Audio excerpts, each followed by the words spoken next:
kérdés, amikor koreai nyaralásról vagy kiutazásról beszélünk, ez pedig a lakhatás. Te most miben vagy diákként? Én jelenleg az egyetemnek a kollégiumában lakom, ami nagyon kényelmes, mert a kampuszon van, és kb. Egy 10 perc alatt a szobámból a terembe érek. Irigyellek. Én úgy tudom, hogy te viszont Gosivonban laksz, azzal van tapasztalatod. Igen. Hát, hogyha fel kellene sorolnom, ugye, amikor legelőször jöttem ide turistaként, én ugye booking.com-on foglaltam nyilván. Egy olyan szállás, mivel én szóló turista voltam, ezért én úgy gondoltam, hogy megyek egy ilyen guest house-ba, és ott azt hiszem egy olyan szállást foglaltam, ahol 6-an voltunk egy szobában. Viszont benne volt a reggeli, Hongdae-ban volt, konkrétan a Red Street-en, tehát hogy az ott így benne volt a kavalkádban. Nekem 2,5 hétre volt úgy 40 000 forint kajával együtt. És kényelmes volt, mindenünk megvolt, és a legjobb dolog volt az, hogy minden éjszaka mindig valami más emberrel össze tudtál ott barátkozni, és ha a legvégén azt hiszem el is mentünk bulizni, és nagyon jó volt. Sok különböző barátokat szerezhetsz a világ minden tájáról. Rátérve a Gosivonokra, hogyha hosszabb távra jössz ide, akkor a legolcsóbbik lakhatási forma itt Szöulon belül. Én azt tapasztaltam, ahogy így keresgéltem, ezek általában olyan 300-350 000 koreai vontól terjednek, akár a 700 000 koreai vonig.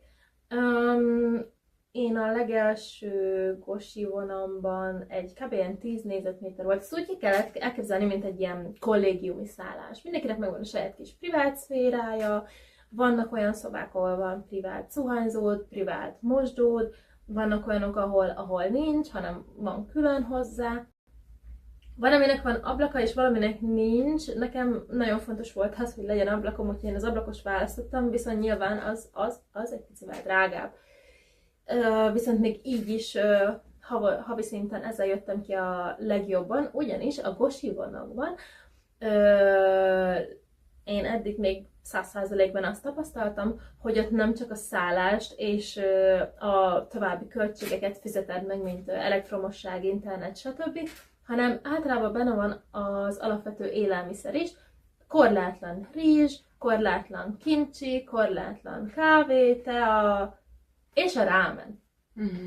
És például én az első Gosivonban a tulaj 2 hetente főzött is ránk, úgyhogy nagyon cuki volt, és egyszer vissza akarok oda menni.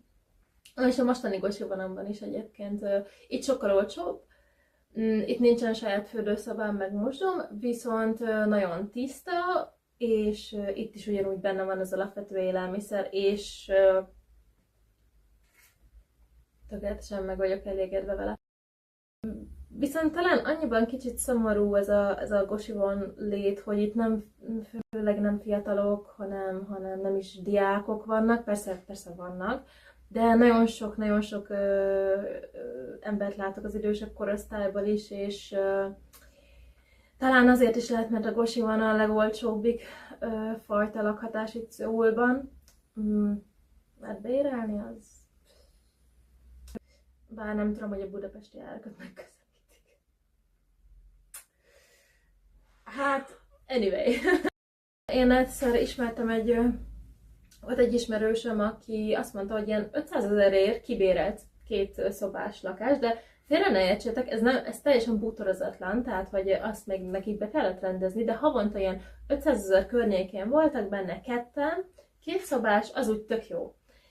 Viszont a Kaucius 3 millió koreai won volt. A Koreában kicsit másképpen működik az ingatlan piac, és alapvetően ők sokszor használnak egy úgynevezett chonse rendszert, ami akár azt jelenti, hogy így 1 vagy 2 évre kibérelnek. És nagyon sokszor inkább ez működik.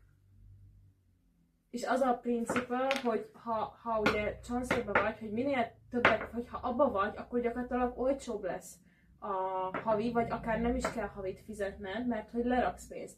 Viszont ezért, amikor havonta akarsz fizetni, akkor pedig sokkal magasabb lesz. Tehát, hogy akkor fizetsz havonta keveset, hogyha magas a kaukciód. De ha alacsony a kaukciód, akkor pedig havonta fogsz sokat fizetni. Ez érdekes. Azt nem tudtam. Már végighallgattam vagy egy 5 órás lecture-t a lakhatásról, akkor elmondom, hogy egy kicsikét másképp ebben működik a rendszer, és leginkább azt lehet mondani egy ilyen alapszabályként, hogy minél magasabb a kaukció, annál kevesebbet fizet az ember havonta. Viszont hát igen, itt azért tényleg eléggé magas összegekről beszélünk, és hogyha az ember kevesebb kaukciót szeretne fizetni, akkor viszont magasabb lesz a havi bérleti díj.